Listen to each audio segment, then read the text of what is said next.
Welcome to the Zen Stoic Path. I'm your host, Victor Pierantoni, and in this episode, we're going to be discussing how to find your purpose. So a big thing that gets thrown around in the personal development journey for each individual is this idea of finding your life purpose.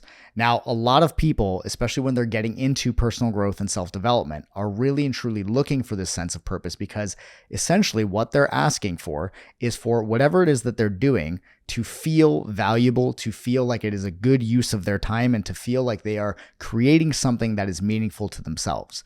Now, purpose is not something that you can go out and find because your purpose is not lost. It's not hidden. It's not out there for you to be searching for. The idea of purpose is actually simply feeling that whatever it is that you're doing is meaningful to you. Now, that can mean a variety of different things at different stages in your life. So your life purpose is always evolving and shifting. A lot of the time, we have this romantic idea that it needs to be this one thing that we are destined to do, and it's going to change everything, and it's going to, make the whole world a better place. And it very well might be that, but at the same time, your purpose in life can be different at different points in your life. One thing that I always like to use to remind myself of this is actually something that Marcus Aurelius said, where he said that your only job is to be a good human. Now, what exactly does it mean to be a good human?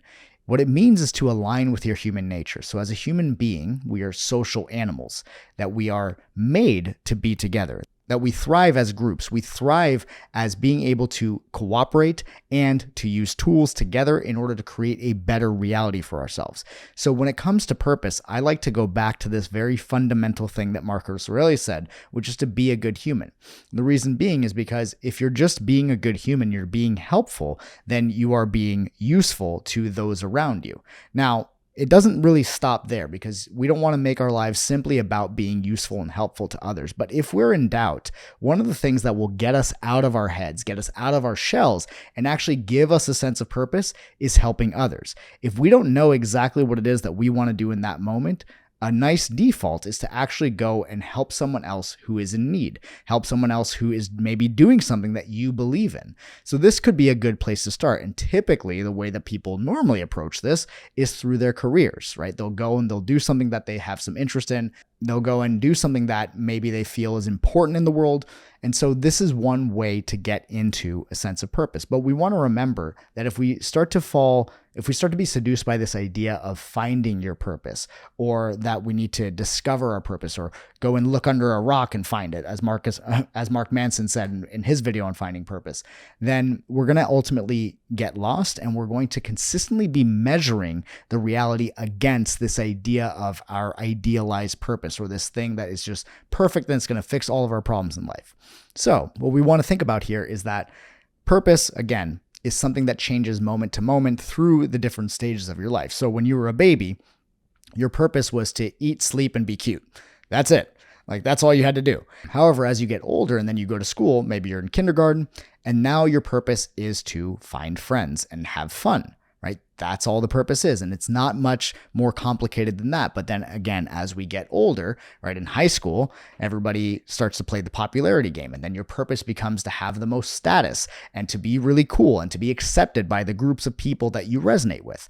And then as you get older, again, you go into college. Now your purpose is to find a major that aligns with you so that you can go out and get a good job. And then once you have that job, then your purpose becomes, okay, I want to make more money. But then eventually that hits its limit, and then the amount of money that you're making is no longer equating to the amount of fulfillment that you're getting. You start asking yourself the question, is this all there is? So then the purpose becomes let me find something fulfilling. And this is the part that most of us land on when we're asking that question, what is my purpose? We're looking for the thing that is going to actually fulfill us, that is going to feel like our time is being used in a meaningful and valuable way, and so that we have something that we can be proud of, something that we can look back on and say, I did that, I helped those people, I accomplished that goal. And that is the thing that ultimately gives us purpose, or at least that sense of purpose. So it's important to realize that you can have multiple different purposes at once in different contexts of your life. So this is important to discuss. What are the different contexts of life life, and how can you have a sense of purpose in each one. A lot of the time, what we try to do is try to have some big overarching purpose that is going to consume our entire lives.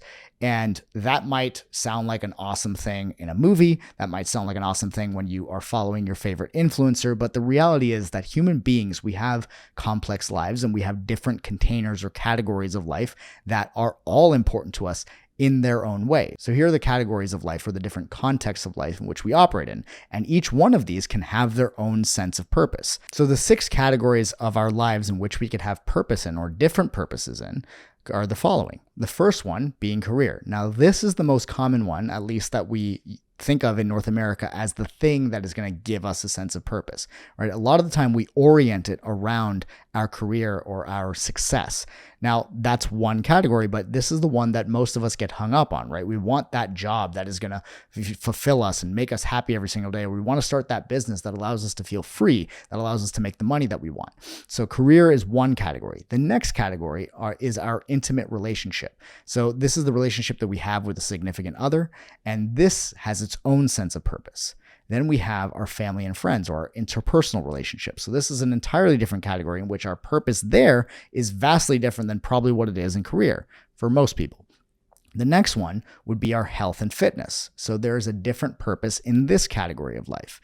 The next we could call your spirituality, or your belief in a higher power, or your faith, right? There's a different purpose here. And lastly, we have our personal growth and development / lifestyle. Now, personal growth and development and lifestyle, I like to put together because this is essentially this is the category of life of how somebody runs their life so that they feel fulfilled on a daily basis.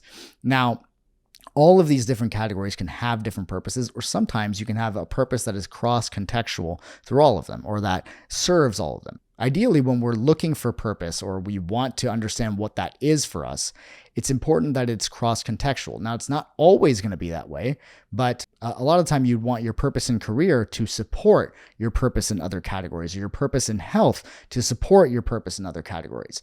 Oftentimes where we might have a problem is when they're conflicting. So let's say, for example, you have a purpose to have a beautiful family and a beautiful relationship with your significant other. And your purpose in career is to be the absolute best, right? You want to be the best at this one industry. Now sometimes what that may require, because of how competitive business can be, is that a person is working 90 hours, or they're, traveling all the time. They're never seeing the people that they love. So suddenly these two purposes are at odds with one another. So what we want to make sure of is that whatever you decide your purpose is in each one of these categories actually promotes and supports the purposes in other categories. Now, one thing that we can do to essentially find this within ourselves is, the first place that you can look is, what do you enjoy doing? What do you love doing? Now, there is a great model. It's a Japanese model. It's called Ikigai. Now, Ikigai is Japanese for one's reason for being, or one's purpose in life. And it is the intersection. It's a Venn diagram, and it is the intersection of what you love, what you're good at, what you can be paid for, and what the world needs. Now, when people look at this Venn diagram, I know I had this experience the first time I did, but when we look at this Venn diagram, we go, okay, what is in the middle of all of these circles? Let me find that right now. That's not how it works, right? Anytime you think you're going to find something that is directly in the middle, unless you're already doing it, it can be very difficult to find something that satisfies all of that. It can overwhelm our minds when we try to think of it in that way. So one thing that is really helpful is to think about, well, where should I start? Let me start with one of those things. Now, in my experience, there are a few places that we can start, but there is one that is more ideal than the others.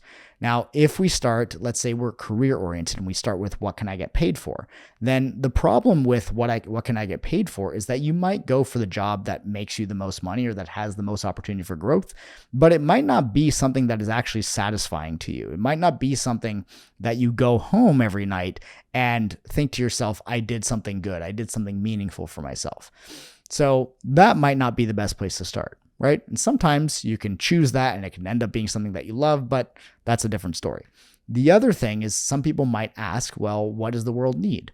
Now, if we start here, oftentimes what's going to happen is people are going to stop thinking about the money that they need to live or the money that they want to make, and maybe go and do something more charitable or more altruistic, which there's nothing wrong with that. Doing things that are charitable and altruistic is a great thing.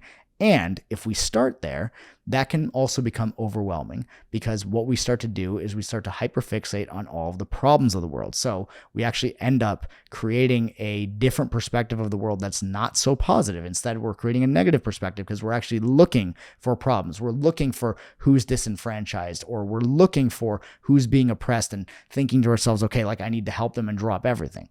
So again, these are all great causes. And what's really important to understand is that if we start there, we can often become overwhelmed and start experiencing a sense of collective guilt, right? Thinking to ourselves that the world is falling apart and all these things.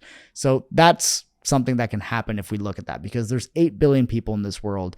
There are all kinds of things that people need. The other place that we might think to start is, what am I good at? Now, if you think to yourself, what am I good at? This could just be a skill that comes naturally to you. Now, what you're good at might be something that you also enjoy, but there are people in this world who are really good at certain things, but they don't want to be doing them, right? A good example of this can be somebody who's been an athlete from when they're really, really little because their parents put them in that sport. If that person is really good at this sport, but they actually don't like doing it, they're just so immersed in the environment that they've built a tremendous amount of skill, then they're not actually doing that thing because they want to do it or because it's the best thing for them. They're doing it because it is a response to getting approval from others. So the other place that we can start is we can start with, what do I love? Now, what do I love can be a longer road when it comes to finding a sense of purpose, or to really living one's purpose and living one's values. But we start with what I love. And the reason being is because if you start with what do I love, then we're thinking to ourselves, what can I actually sit there and do forever? What can I do long term? What can I, keep going and completely forget about the concept of time while I'm doing it? So if we start there, then eventually when we spend a lot of time doing something, we start to build up a skill set. So then it becomes something that we're also good at. Now, the intersection of those things becomes a passion, becomes something that we're really, really excited about. Now, if we continue on that track and it's not just something that we love, but we're also really good at it, what we can start finding are opportunities where somebody might actually also need something of what we're doing, right? So it can start to intersect with what the world needs. We can start finding need, because as we become good at things, there might be other people who are trying to get good at that same thing, or there might be other people who might be served by whatever it is that we're doing there. And then we start to find different needs in the market. And then as we find those needs in the market, eventually we can be paid for it, because we can provide solutions for people who have not had that much time experiencing whatever the craft or the skill is that we're doing. And so eventually, by starting with what we love, we can actually make our way all the way around that circle and begin to find ourselves in the center of that Ikigai, in that reason for being. But it begins with the expression of what you genuinely want to do and what you genuinely want to be spending your time with. So if you think to yourself, what's something that I can just spend hours on without even thinking about it, where the time flies by, that is a great place to start, starting with what you love. I gave this example in another episode on integral livelihood, where I talked about this idea of Ikigai, and I talked about the example of Michael Jordan. So Michael Jordan's a great example because, he loved basketball, but in the beginning, right, he didn't have what the team wanted, so he got cut from his high school basketball team.